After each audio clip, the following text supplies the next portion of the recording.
অতএব ধর্ম নিয়ে প্রতারণা করা যায় না। ধর্ম পবিত্র জিনিস। ধর্মের পথ দিয়ে মানুষই হলো পরলোকের মুক্তি লাভ করতে পারে। শুধুমাত্র সাইনবোর্ড সর্বস্ব ধর্ম দিয়ে স্বার্থ সিদ্ধির হাতিয়ার বানালে ধর্ম কলঙ্কিত হয়। 71 সালে এইভাবে ধর্মকে কলঙ্কিত করা হয়েছে। আবার সেই ধর্মকে পৃথিবীব্যাপী কলঙ্কিত করার অপচেষ্টায় লিপ্ত আছে। মুসলমানদেরকে, সমস্ত মুসলমানদের মধ্যে এক শ্রেণীকে মুসলমানদের মধ্যে বিরুদ্ধে উস্কে দেওয়া হচ্ছে। মুসলমানদেরকে অনৈতিকভাবে রক্তপাতের দিকে ছেড়ে দেওয়া হচ্ছে। অথচ পৃথিবীর দেশে দেশে যখন মুসলমানরা বিপদগ্রস্ত, মুসলমানদের রক্তে যখন রঞ্জিত হয়, তখন এই আরবের বাদশারা কোনো কথা বলে না। এই আলেম সমাজে কখনো ভাবি আলেমরাও কোনো কথা বলে না। কেন বলে না? কারণ তাদের স্বার্থ সিদ্ধ হবে না, তাদের স্বার্থ পূর্ণ হবে, অর্থপ্রাপ্তির দরজা বন্ধ হবে।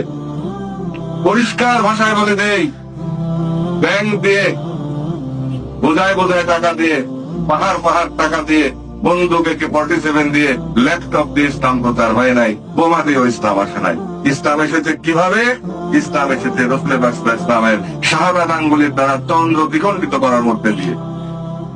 ইসলাম এসেছে মুসা আলাইহিস সালামের লাঠির দ্বারা নীল নদ দ্বিখণ্ডিত করার মধ্যে দিয়ে।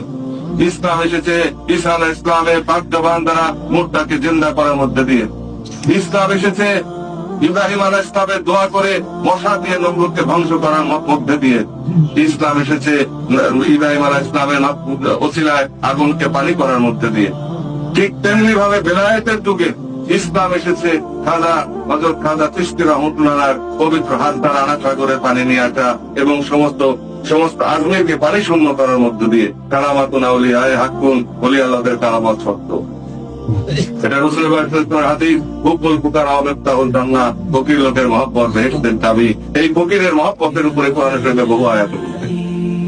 ফকিরের মহব্বতের উপরে বহু আয়াত এসেছে এবং কালবের উপরে 124টা আয়াত নাযিল হয়েছে। আজকে আমরা কালবের উপরে কোন আলোচনা করতে দেখি না।